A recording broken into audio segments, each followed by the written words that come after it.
प्रिय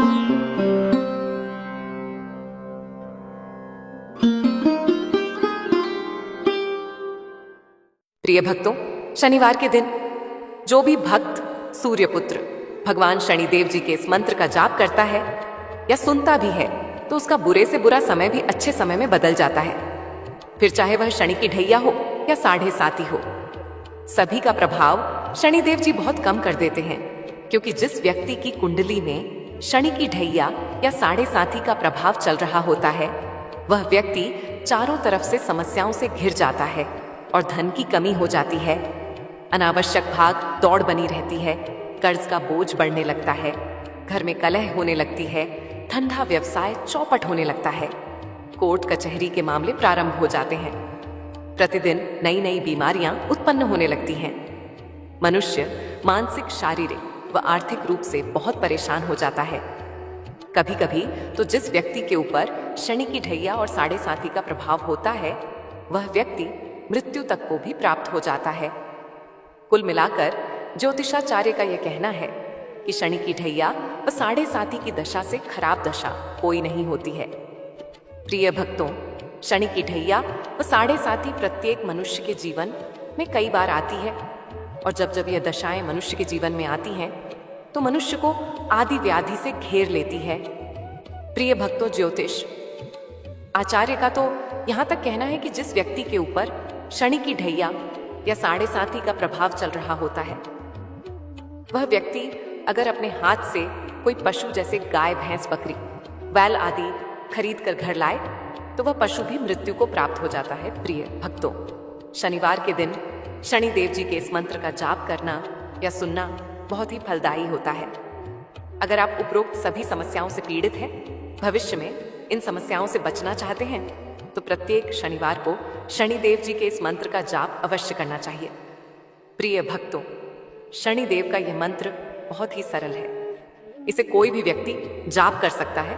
जो भी भक्त शनिदेव का यह मंत्र जाप करता है या सुनता है, वह कभी भी उपरोक्त समस्याओं से पीड़ित नहीं हो सकता है, उसका जीवन सुख में व्यतीत होता है। तो प्रिय भक्तों, आइए सच्चे मन से सूर्यपुत्र शनिदेव जी महाराज का यह दिव्य मंत्र सुनते हैं। लेकिन उससे पहले अगर आप भी चाहते हैं कि शनिदेव जी महाराज की कृपा आप पर सदा बनी रहे, तो इस वीडियो को दिल से एक लाइक अवश्य करें, और आगे भी ऐसे ही वीडियो देखने के लिए हमारे चैनल आस्था ज्ञान को सब्सक्राइब करके कमेंट में एयूएम शनिश्चराय नमः लिखना बिल्कुल ना भूलें। तो प्यारे भक्तों, मंत्र ये है: ओम नीलांजन समाभासम रविपुत्रं यमाग्रजं छायामार्तण्ड संभुतं तं नमामि शनैश्चरम्। ओम नीलांजन समाभासं रविपुत्रं यमाग्रजं छायामार्तण्ड संभुतं तं नमामि शनैश्चरम्।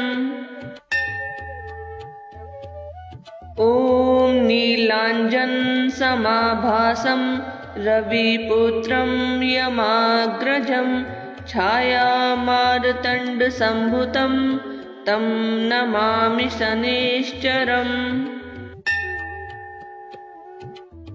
ओम नीलांजन समाभासं रविपुत्रं यमाग्रजं छायामार्तण्ड संभुतं तं नमामि शनैश्चरम्।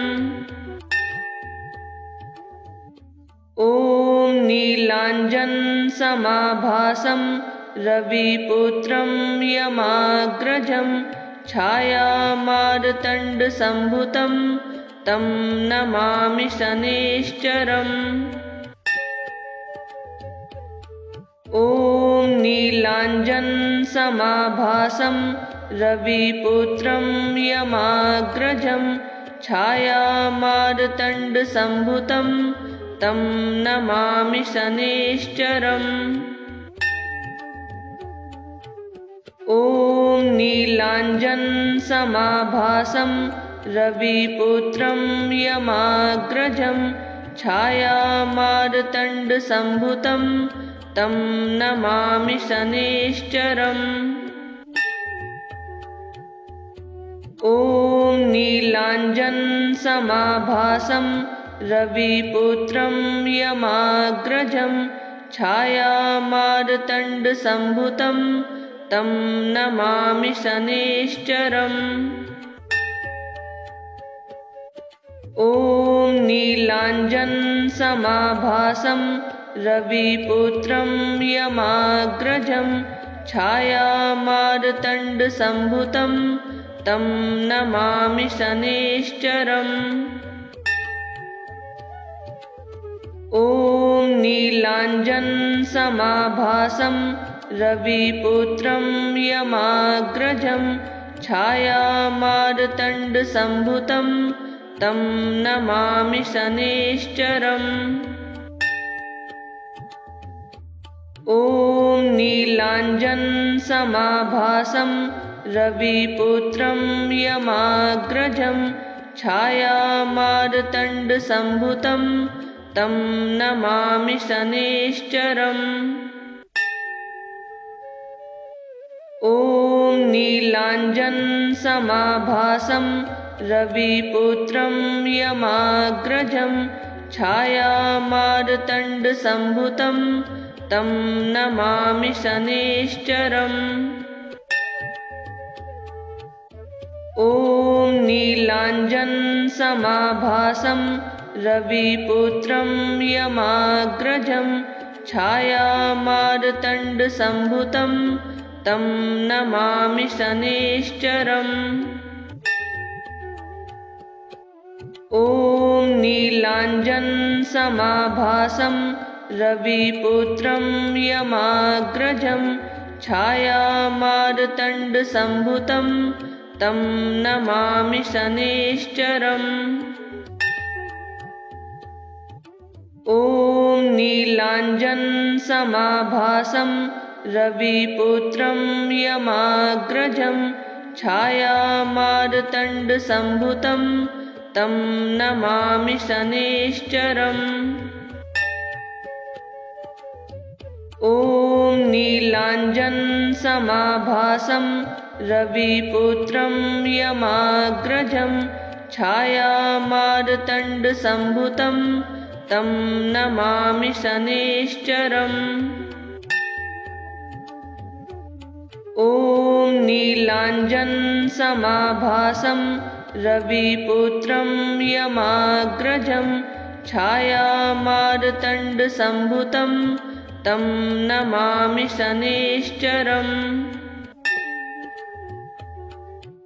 ॐ नीलाञ्जनसमाभासं रविपुत्रं यमाग्रजं छायामार्तण्डसम्भुतं तं नमामि शनैश्चरम्। ॐ नीलाञ्जनसमाभासं रविपुत्रं यमाग्रजं छायामार्तण्डसम्भुतं तं नमामि शनैश्चरम्। ॐ नीलाञ्जनसमाभासं रविपुत्रं यमाग्रजं छायामार्तण्डसम्भुतं तं नमामि शनैश्चरम्। ॐ नीलाञ्जनसमाभासं रविपुत्रं यमाग्रजं छायामार्तण्डसम्भुतं तं नमामि शनैश्चरम्। ॐ नीलाञ्जनसमाभासं रविपुत्रं यमाग्रजं छायामार्तण्डसम्भुतं तं नमामि शनैश्चरम्। ॐ नीलाञ्जनसमाभासं रविपुत्रं यमाग्रजं छायामार्तण्डसम्भुतं तं नमामि शनैश्चरम्। ॐ नीलाञ्जनसमाभासं रविपुत्रं यमाग्रजं छायामार्तण्डसम्भुतं तं नमामि शनैश्चरम्। ॐ नीलाञ्जनसमाभासं रविपुत्रं यमाग्रजं छायामार्तण्डसम्भुतं तं नमामि शनैश्चरम्। ॐ नीलाञ्जनसमाभासं रविपुत्रं यमाग्रजं छायामार्तण्डसम्भुतं तं नमामि शनैश्चरम्। ॐ नीलाञ्जनसमाभासं रविपुत्रं यमाग्रजं छायामार्तण्डसम्भुतं तं नमामि शनैश्चरम्। ॐ नीलाञ्जनसमाभासं रविपुत्रं यमाग्रजं छायामार्तण्डसम्भुतं तं नमामि शनैश्चरम्। ॐ नीलाञ्जनसमाभासं रविपुत्रं यमाग्रजं छायामार्तण्डसम्भुतं तं नमामि शनैश्चरम्। ॐ नीलाञ्जनसमाभासं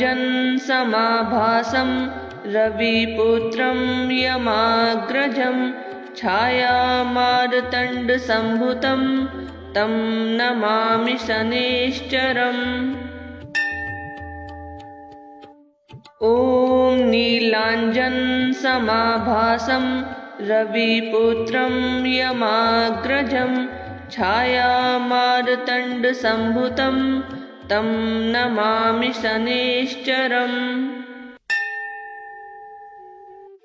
ॐ नीलाञ्जनसमाभासं रविपुत्रं यमाग्रजं छायामार्तण्डसम्भुतं तं नमामि शनैश्चरम्।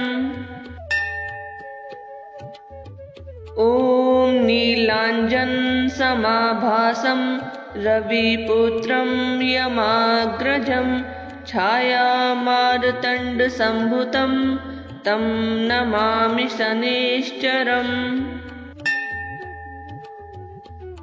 ॐ नीलाञ्जनसमाभासं रविपुत्रं यमाग्रजं छायामार्तण्डसम्भुतं तं नमामि शनैश्चरम्। ॐ नीलाञ्जनसमाभासं रविपुत्रं यमाग्रजं छायामार्तण्डसम्भुतं तं नमामि शनैश्चरम्। ॐ नीलाञ्जनसमाभासं रविपुत्रं यमाग्रजं छायामार्तण्डसम्भुतं तं नमामि शनैश्चरम्। ॐ नीलाञ्जनसमाभासं रविपुत्रं यमाग्रजं छायामार्तण्डसम्भुतं तं नमामि शनैश्चरम्। ॐ नीलाञ्जनसमाभासं रविपुत्रं यमाग्रजं छायामार्तण्डसम्भुतं तं नमामि शनैश्चरम्। ॐ नीलाञ्जनसमाभासं रविपुत्रं यमाग्रजं छायामार्तण्डसम्भुतं तं नमामि शनैश्चरम्। ॐ नीलाञ्जनसमाभासं रविपुत्रं यमाग्रजं छायामार्तण्डसम्भुतं तं नमामि शनैश्चरम्। ॐ नीलाञ्जनसमाभासं रविपुत्रं यमाग्रजं छायामार्तण्डसम्भुतं तं नमामि शनैश्चरम्। ॐ नीलाञ्जनसमाभासं रविपुत्रं यमाग्रजं छायामार्तण्डसम्भुतं तं नमामि शनैश्चरम्। ॐ नीलाञ्जनसमाभासं रविपुत्रं यमाग्रजं छायामार्तण्डसम्भुतं तं नमामि शनैश्चरम्। ॐ नीलाञ्जनसमाभासं रविपुत्रं यमाग्रजं छायामार्तण्डसम्भुतं तं नमामि शनैश्चरम्। ॐ नीलाञ्जनसमाभासं रविपुत्रं यमाग्रजं छायामार्तण्डसम्भुतं तं नमामि शनैश्चरम्। ॐ नीलाञ्जनसमाभासं रविपुत्रं यमाग्रजं छायामार्तण्डसम्भुतं तं नमामि शनैश्चरम्। ॐ नीलाञ्जनसमाभासं रविपुत्रं यमाग्रजं छायामार्तण्डसम्भुतं तं नमामि शनैश्चरम्। ॐ नीलाञ्जनसमाभासं रविपुत्रं यमाग्रजं छायामार्तण्डसम्भुतं तं नमामि शनैश्चरम्। ॐ नीलाञ्जनसमाभासं रविपुत्रं यमाग्रजं छायामार्तण्डसम्भुतं तं नमामि शनैश्चरम्। ॐ नीलाञ्जनसमाभासं रविपुत्रं यमाग्रजं छायामार्तण्डसम्भुतं तं नमामि शनैश्चरम्। ॐ नीलाञ्जनसमाभासं रविपुत्रं यमाग्रजं छायामार्तण्डसम्भुतं तं नमामि शनैश्चरम्। ॐ नीलाञ्जनसमाभासं रविपुत्रं यमाग्रजं छायामार्तण्डसम्भुतं तं नमामि शनैश्चरम्। ॐ नीलाञ्जनसमाभासं रविपुत्रं यमाग्रजं छायामार्तण्डसम्भुतं तं नमामि शनैश्चरम्।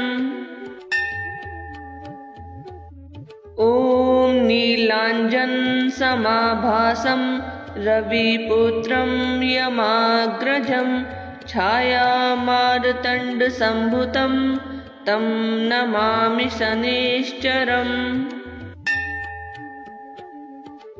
ॐ नीलाञ्जनसमाभासं रविपुत्रं यमाग्रजं छायामार्तण्डसम्भुतं तं नमामि शनैश्चरम्।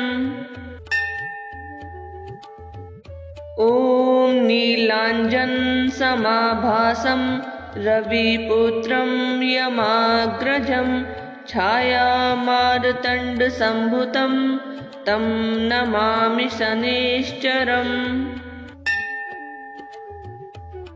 ॐ नीलाञ्जनसमाभासं रविपुत्रं यमाग्रजं छायामार्तण्डसम्भुतं तं नमामि शनैश्चरम्।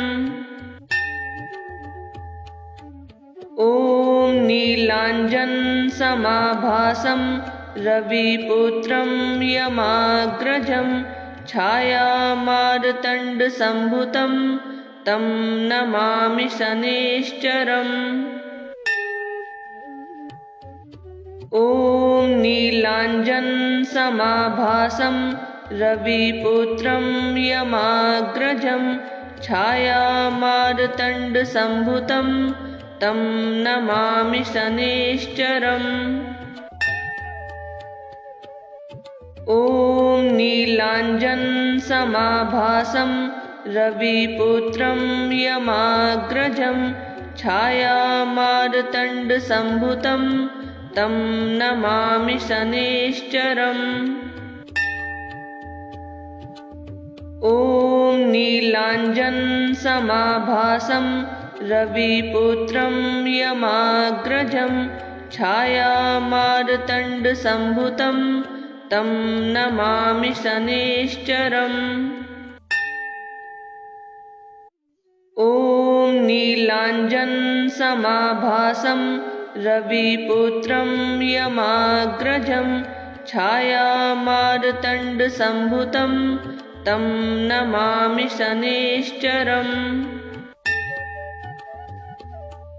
ॐ नीलाञ्जनसमाभासं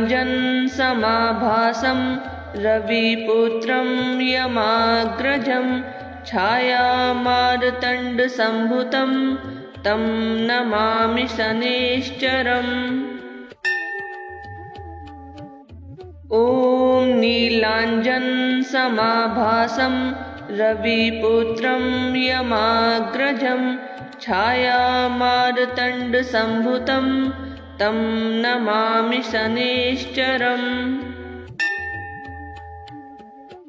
ॐ नीलाञ्जनसमाभासं रविपुत्रं यमाग्रजं छायामार्तण्डसम्भुतं तं नमामि शनैश्चरम्। ॐ नीलाञ्जनसमाभासं रविपुत्रं यमाग्रजं छायामार्तण्डसम्भुतं तं नमामि शनैश्चरम्। ॐ नीलाञ्जनसमाभासं रविपुत्रं यमाग्रजं छायामार्तण्डसम्भुतं तं नमामि शनैश्चरम्। ॐ नीलाञ्जनसमाभासं रविपुत्रं यमाग्रजं छायामार्तण्डसम्भुतं तं नमामि शनैश्चरम्। ॐ नीलाञ्जनसमाभासं रविपुत्रं यमाग्रजं छायामार्तण्डसम्भुतं तं नमामि शनैश्चरम्। ॐ नीलाञ्जनसमाभासं रविपुत्रं यमाग्रजं छायामार्तण्डसम्भुतं तं नमामि शनैश्चरम्। ॐ नीलाञ्जनसमाभासं रविपुत्रं यमाग्रजं छायामार्तण्डसम्भुतं तं नमामि शनैश्चरम्। ॐ नीलाञ्जनसमाभासं रविपुत्रं यमाग्रजं छायामार्तण्डसम्भुतं तं नमामि शनैश्चरम्। ॐ नीलाञ्जनसमाभासं रविपुत्रं यमाग्रजं छायामार्तण्डसम्भुतं तं नमामि शनैश्चरम्। ॐ नीलाञ्जनसमाभासं रविपुत्रं यमाग्रजं छायामार्तण्डसम्भुतं तं नमामि शनैश्चरम्। ॐ नीलाञ्जनसमाभासं रविपुत्रं यमाग्रजं छायामार्तण्डसम्भुतं तं नमामि शनैश्चरम्। ॐ नीलाञ्जनसमाभासं रविपुत्रं यमाग्रजं छायामार्तण्डसम्भुतं तं नमामि शनैश्चरम्। ॐ नीलाञ्जनसमाभासं रविपुत्रं यमाग्रजं छायामार्तण्डसम्भुतं तं नमामि शनैश्चरम्। ॐ नीलाञ्जनसमाभासं रविपुत्रं यमाग्रजं छायामार्तण्डसम्भुतं तं नमामि शनैश्चरम्। ॐ नीलाञ्जनसमाभासं रविपुत्रं यमाग्रजं छायामार्तण्डसम्भुतं तं नमामि शनैश्चरम्। ॐ नीलाञ्जनसमाभासं रविपुत्रं यमाग्रजं छायामार्तण्डसम्भुतं तं नमामि शनैश्चरम्। ॐ नीलाञ्जनसमाभासं रविपुत्रं यमाग्रजं छायामार्तण्डसम्भुतं तं नमामि शनैश्चरम्। ॐ नीलाञ्जनसमाभासं रविपुत्रं यमाग्रजं छायामार्तण्डसम्भुतं तं नमामि शनैश्चरम्। ॐ नीलाञ्जनसमाभासं रविपुत्रं यमाग्रजं छायामार्तण्डसम्भुतं तं नमामि शनैश्चरम्। ॐ नीलाञ्जनसमाभासं रविपुत्रं यमाग्रजं छायामार्तण्डसम्भुतं तं नमामि शनैश्चरम्। ॐ नीलाञ्जनसमाभासं रविपुत्रं यमाग्रजं छायामार्तण्डसम्भुतं तं नमामि शनैश्चरम्। ॐ नीलाञ्जनसमाभासं रविपुत्रं यमाग्रजं छायामार्तण्डसम्भुतं तं नमामि शनैश्चरम्। ॐ नीलाञ्जनसमाभासं रविपुत्रं यमाग्रजं छायामार्तण्डसम्भुतं तं नमामि शनैश्चरम्। ॐ नीलाञ्जनसमाभासं रविपुत्रं यमाग्रजं छायामार्तण्डसम्भुतं तं नमामि शनैश्चरम्। ॐ नीलाञ्जनसमाभासं रविपुत्रं यमाग्रजं छायामार्तण्डसम्भुतं तं नमामि शनैश्चरम्। ॐ नीलाञ्जनसमाभासं रविपुत्रं यमाग्रजं छायामार्तण्डसम्भुतं तं नमामि शनैश्चरम्। ॐ नीलाञ्जनसमाभासं रविपुत्रं यमाग्रजं छायामार्तण्डसम्भुतं तं नमामि शनैश्चरम्। ॐ नीलाञ्जनसमाभासं रविपुत्रं यमाग्रजं छायामार्तण्डसम्भुतं तं नमामि शनैश्चरम्। ॐ नीलाञ्जनसमाभासं रविपुत्रं यमाग्रजं छायामार्तण्डसम्भुतं तं नमामि शनैश्चरम्। ॐ नीलाञ्जनसमाभासं रविपुत्रं यमाग्रजं छायामार्तण्डसम्भुतं तं नमामि शनैश्चरम्। ॐ नीलाञ्जनसमाभासं रविपुत्रं यमाग्रजं छायामार्तण्डसम्भुतं तं नमामि शनैश्चरम्। ॐ नीलाञ्जनसमाभासं रविपुत्रं यमाग्रजं छायामार्तण्डसम्भुतं तं नमामि शनैश्चरम्। ॐ नीलाञ्जनसमाभासं रविपुत्रं यमाग्रजं छायामार्तण्डसम्भुतं तं नमामि शनैश्चरम्।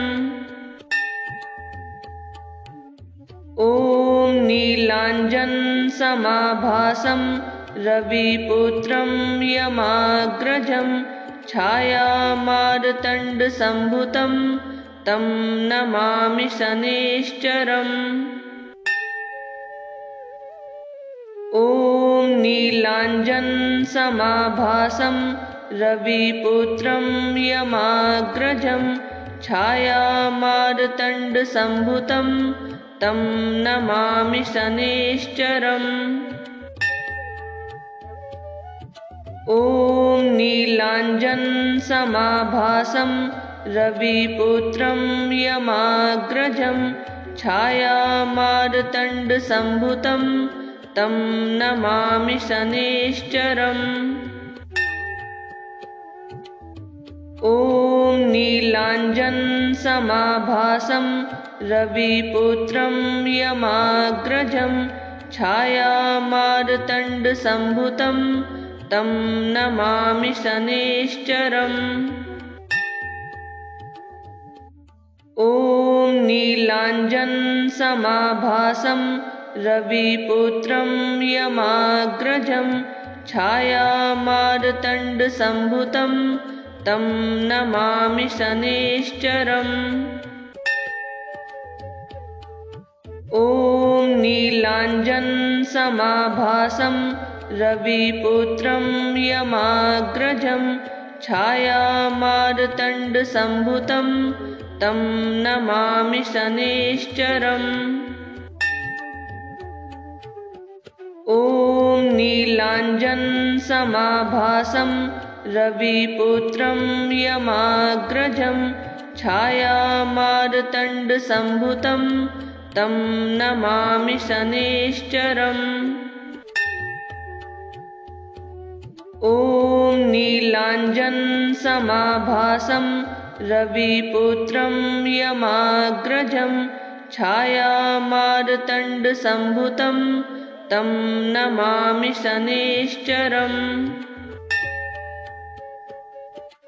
ॐ नीलाञ्जनसमाभासं रविपुत्रं यमाग्रजं छायामार्तण्डसम्भुतं तं नमामि शनैश्चरम्। ॐ नीलाञ्जनसमाभासं रविपुत्रं यमाग्रजं छायामार्तण्डसम्भुतं तं नमामि शनैश्चरम्। ॐ नीलाञ्जनसमाभासं रविपुत्रं यमाग्रजं छायामार्तण्डसम्भुतं तं नमामि शनैश्चरम्। ॐ नीलाञ्जनसमाभासं रविपुत्रं यमाग्रजं छायामार्तण्डसम्भुतं तं नमामि शनैश्चरम्। ॐ नीलाञ्जनसमाभासं रविपुत्रं यमाग्रजं छायामार्तण्डसम्भुतं तं नमामि शनैश्चरम्। ॐ नीलाञ्जनसमाभासं रविपुत्रं यमाग्रजं छायामार्तण्डसम्भुतं तं नमामि शनैश्चरम्। ॐ नीलाञ्जनसमाभासं रविपुत्रं यमाग्रजं छायामार्तण्डसम्भुतं तं नमामि शनैश्चरम्। ॐ नीलाञ्जनसमाभासं रविपुत्रं यमाग्रजं छायामार्तण्डसम्भुतं तं नमामि शनैश्चरम्। ॐ नीलाञ्जनसमाभासं रविपुत्रं यमाग्रजं छायामार्तण्डसम्भुतं तं नमामि शनैश्चरम्।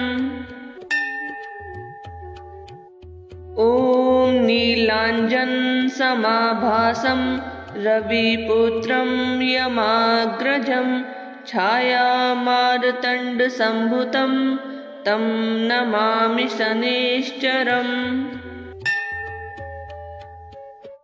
ॐ नीलाञ्जनसमाभासं रविपुत्रं यमाग्रजं छायामार्तण्डसम्भुतं तं नमामि शनैश्चरम्। ॐ नीलाञ्जनसमाभासं रविपुत्रं यमाग्रजं छायामार्तण्डसम्भुतं तं नमामि शनैश्चरम्। ॐ नीलाञ्जनसमाभासं रविपुत्रं यमाग्रजं छायामार्तण्डसम्भुतं तं नमामि शनैश्चरम्। ॐ नीलाञ्जनसमाभासं रविपुत्रं यमाग्रजं छायामार्तण्डसम्भुतं तं नमामि शनैश्चरम्। ॐ नीलाञ्जनसमाभासं रविपुत्रं यमाग्रजं छायामार्तण्डसम्भुतं तं नमामि शनैश्चरम्। ॐ नीलाञ्जनसमाभासं रविपुत्रं यमाग्रजं छायामार्तण्डसम्भुतं तं नमामि शनैश्चरम्। ॐ नीलाञ्जनसमाभासं रविपुत्रं यमाग्रजं छायामार्तण्डसम्भुतं तं नमामि शनैश्चरम्। ॐ नीलाञ्जनसमाभासं रविपुत्रं यमाग्रजं छायामार्तण्डसम्भुतं तं नमामि शनैश्चरम्। ॐ नीलाञ्जनसमाभासं रविपुत्रं यमाग्रजं छायामार्तण्डसम्भुतं तं नमामि शनैश्चरम्। ॐ नीलाञ्जनसमाभासं रविपुत्रं यमाग्रजं छायामार्तण्डसम्भुतं तं नमामि शनैश्चरम्। ॐ नीलाञ्जनसमाभासं रविपुत्रं यमाग्रजं छायामार्तण्डसम्भुतं तं नमामि शनैश्चरम्। ॐ नीलाञ्जनसमाभासं रविपुत्रं यमाग्रजं छायामार्तण्डसम्भुतं तं नमामि शनैश्चरम्। ॐ नीलाञ्जनसमाभासं रविपुत्रं यमाग्रजं छायामार्तण्डसम्भुतं तं नमामि शनैश्चरम्। ॐ नीलाञ्जनसमाभासं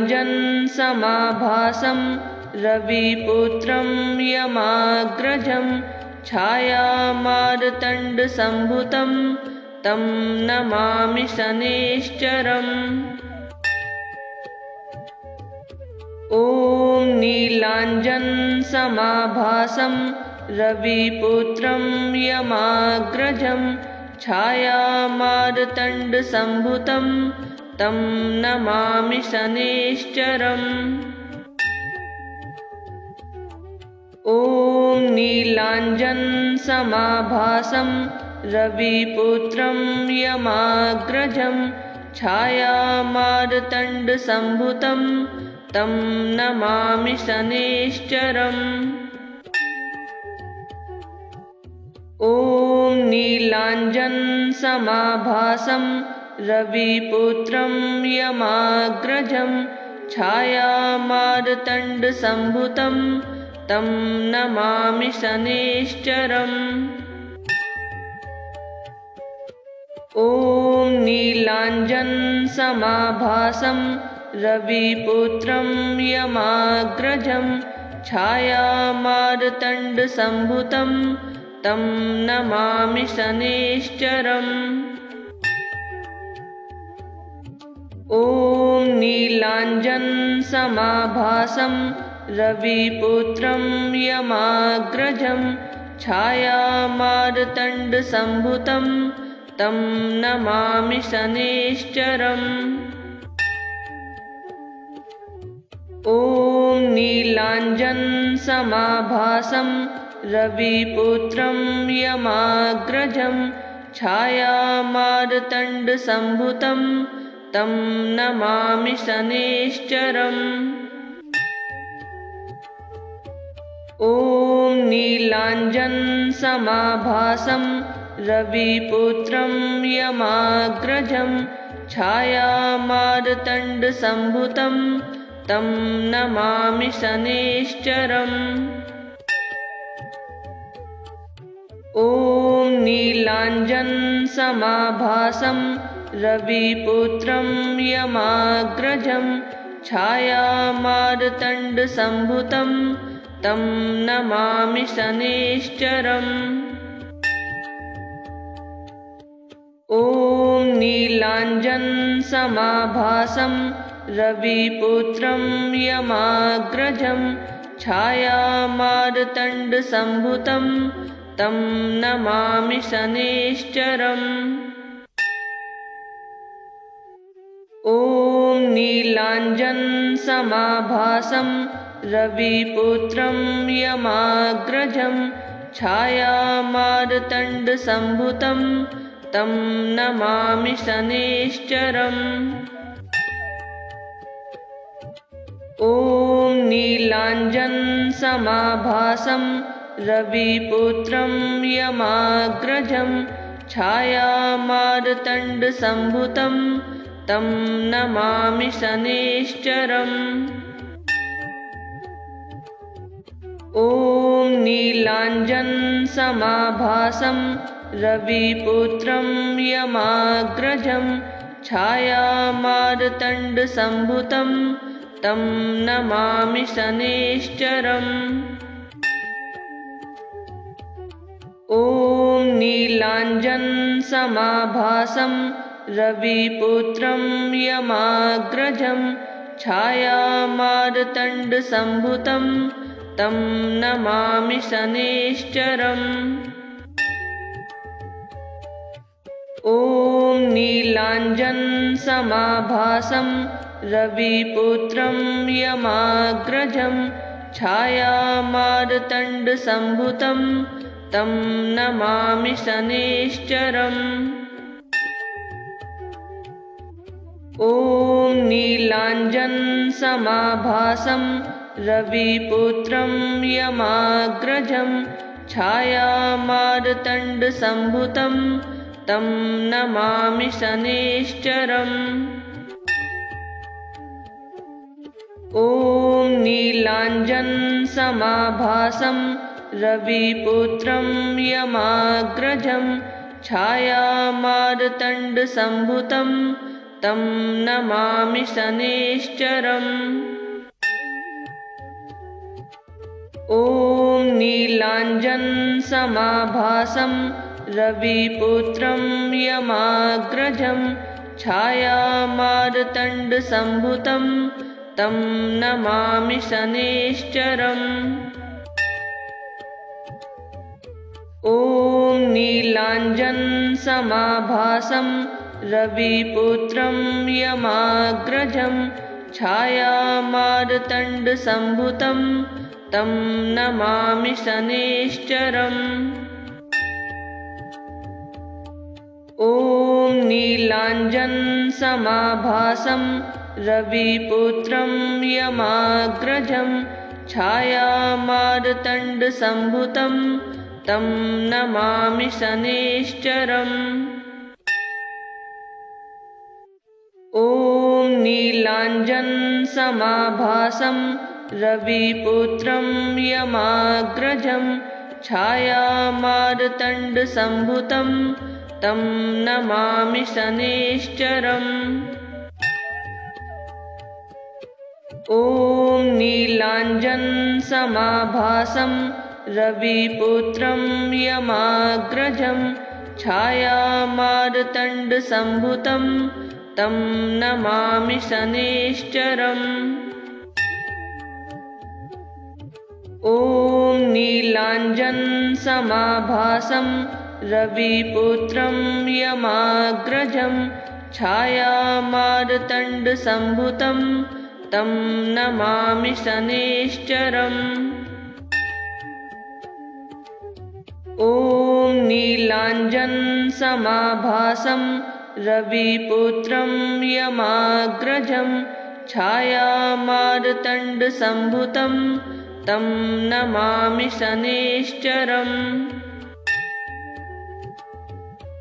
ॐ नीलाञ्जनसमाभासं रविपुत्रं यमाग्रजं छायामार्तण्डसम्भुतं तं नमामि शनैश्चरम्। ॐ नीलाञ्जनसमाभासं रविपुत्रं यमाग्रजं छायामार्तण्डसम्भुतं तं नमामि शनैश्चरम्। ॐ नीलाञ्जनसमाभासं रविपुत्रं यमाग्रजं छायामार्तण्डसम्भुतं तं नमामि शनैश्चरम्। ॐ नीलाञ्जनसमाभासं रविपुत्रं यमाग्रजं छायामार्तण्डसम्भुतं तं नमामि शनैश्चरम्। ॐ नीलाञ्जनसमाभासं रविपुत्रं यमाग्रजं छायामार्तण्डसम्भुतं तं नमामि शनैश्चरम्। ॐ ॐ नीलाञ्जनसमाभासं रविपुत्रं यमाग्रजं छायामार्तण्डसम्भुतं तं नमामि शनैश्चरम्। ॐ नीलाञ्जनसमाभासं रविपुत्रं यमाग्रजं छायामार्तण्डसम्भुतं तं नमामि शनैश्चरम्। ॐ नीलाञ्जनसमाभासं रविपुत्रं यमाग्रजं छायामार्तण्डसम्भुतं तं नमामि शनैश्चरम्। ॐ नीलाञ्जनसमाभासं रविपुत्रं यमाग्रजं छायामार्तण्डसम्भुतं तं नमामि शनैश्चरम्। ॐ नीलाञ्जनसमाभासं रविपुत्रं यमाग्रजं छायामार्तण्डसम्भुतं तं नमामि शनैश्चरम्। ॐ नीलाञ्जनसमाभासं रविपुत्रं यमाग्रजं छायामार्तण्डसम्भुतं तं नमामि शनैश्चरम्। ॐ नीलाञ्जनसमाभासं रविपुत्रं यमाग्रजं छायामार्तण्डसम्भुतं तं नमामि शनैश्चरम्। ॐ नीलाञ्जनसमाभासं रविपुत्रं यमाग्रजं छायामार्तण्डसम्भुतं तं नमामि शनैश्चरम्। ॐ नीलाञ्जनसमाभासं रविपुत्रं यमाग्रजं छायामार्तण्डसम्भुतं तं नमामि शनैश्चरम्। ॐ नीलाञ्जनसमाभासं रविपुत्रं यमाग्रजं छायामार्तण्डसम्भुतं तं नमामि शनैश्चरम्। ॐ नीलाञ्जनसमाभासं रविपुत्रं यमाग्रजं छायामार्तण्डसम्भुतं तं नमामि शनैश्चरम्। ॐ नीलाञ्जनसमाभासं रविपुत्रं यमाग्रजं छायामार्तण्डसम्भुतं तं नमामि शनैश्चरम्। ॐ नीलाञ्जनसमाभासं रविपुत्रं यमाग्रजं छायामार्तण्डसम्भुतं तं नमामि शनैश्चरम्।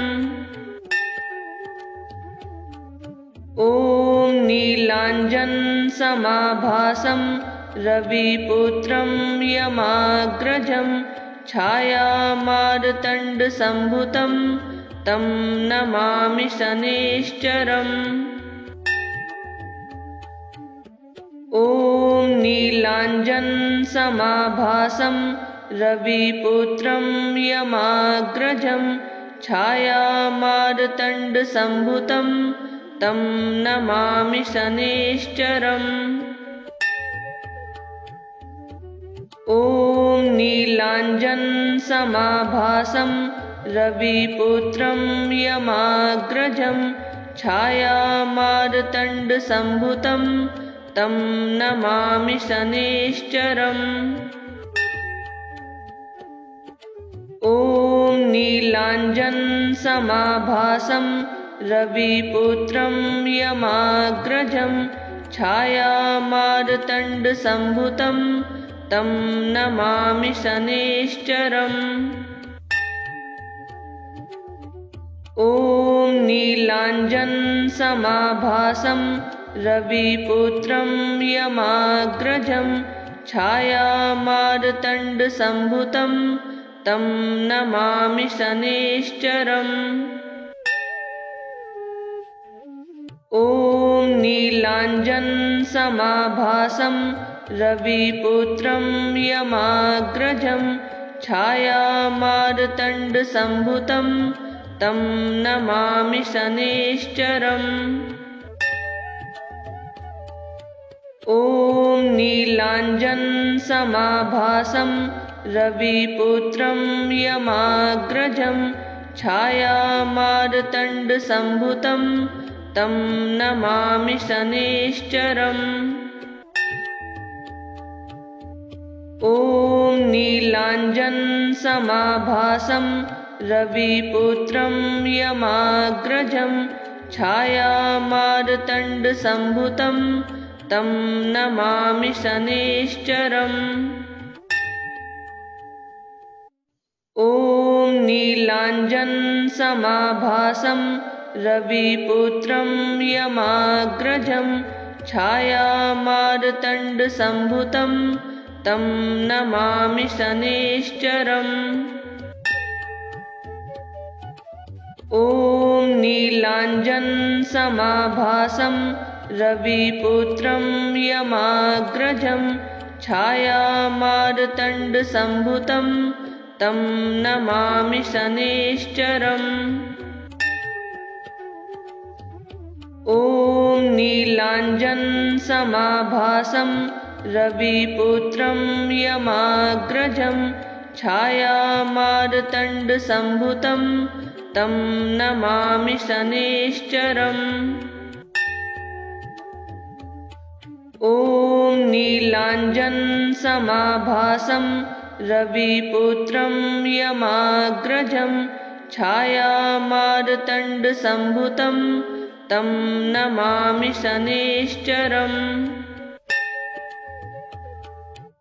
ॐ नीलाञ्जनसमाभासं रविपुत्रं यमाग्रजं छायामार्तण्डसम्भुतं तं नमामि शनैश्चरम्।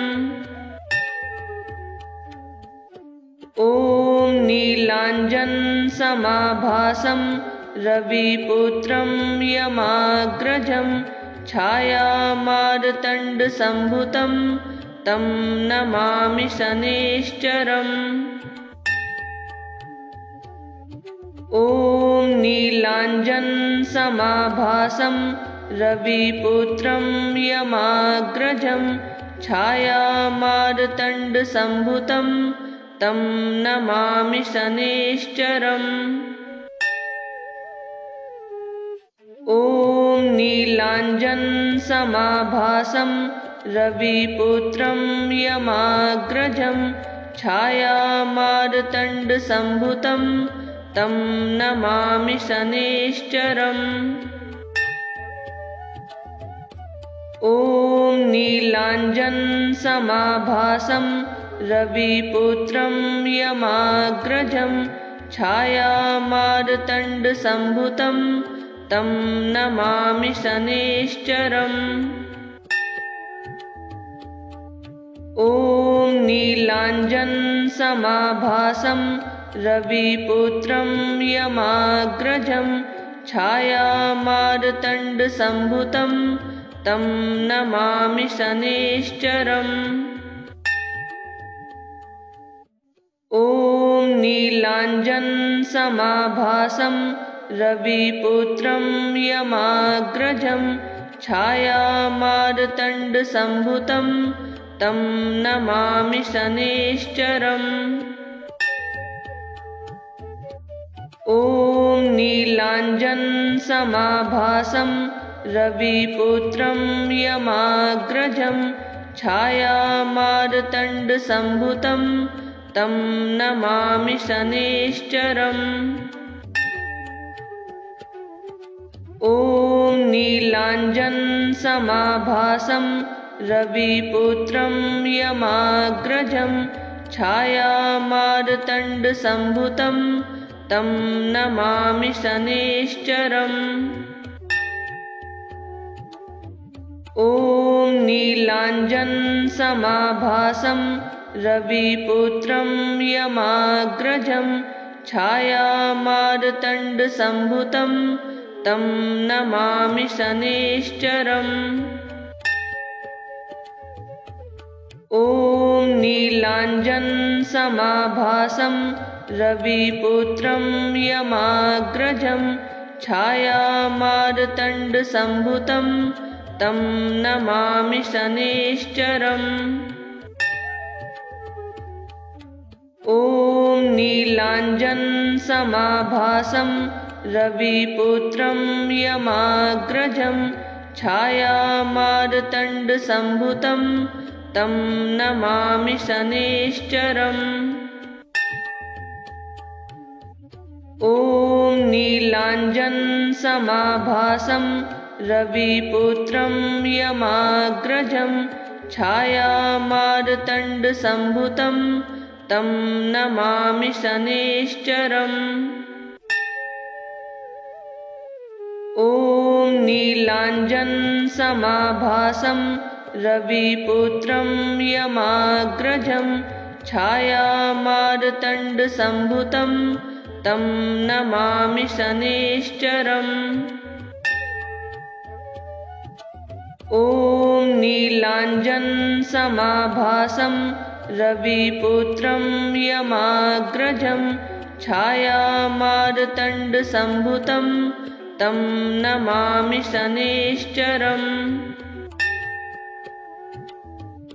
ॐ नीलाञ्जनसमाभासं रविपुत्रं यमाग्रजं छायामार्तण्डसम्भुतं तं नमामि शनैश्चरम्। ॐ नीलाञ्जनसमाभासं रविपुत्रं यमाग्रजं छायामार्तण्डसम्भुतं तं नमामि शनैश्चरम्। ॐ नीलाञ्जनसमाभासं रविपुत्रं यमाग्रजं छायामार्तण्डसम्भुतं तं नमामि शनैश्चरम्।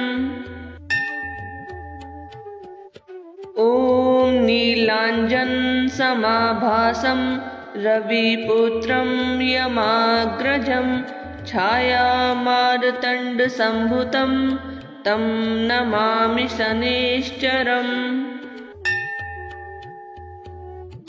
ॐ नीलाञ्जनसमाभासं रविपुत्रं यमाग्रजं छायामार्तण्डसम्भुतं तं नमामि शनैश्चरम्।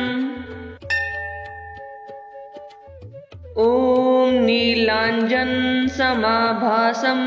रविपुत्रं यमाग्रजं छायामार्तण्डसम्भुतं तं नमामि शनैश्चरम्। ॐ नीलाञ्जनसमाभासं रविपुत्रं यमाग्रजं छायामार्तण्डसम्भुतं तं नमामि शनैश्चरम्। ॐ नीलाञ्जनसमाभासं रविपुत्रं यमाग्रजं छायामार्तण्डसम्भुतं तं नमामि शनैश्चरम्। ॐ नीलाञ्जनसमाभासं रविपुत्रं यमाग्रजं छायामार्तण्डसम्भुतं तं नमामि शनैश्चरम्। ॐ नीलाञ्जनसमाभासं रविपुत्रं यमाग्रजं छायामार्तण्डसम्भुतं तं नमामि शनैश्चरम्। ॐ नीलाञ्जनसमाभासं रविपुत्रं यमाग्रजं छायामार्तण्डसम्भुतं तं नमामि शनैश्चरम्। ॐ नीलाञ्जनसमाभासं रविपुत्रं यमाग्रजं छायामार्तण्डसम्भुतं तं नमामि शनैश्चरम्। ॐ नीलाञ्जनसमाभासं रविपुत्रं यमाग्रजं छायामार्तण्डसम्भुतं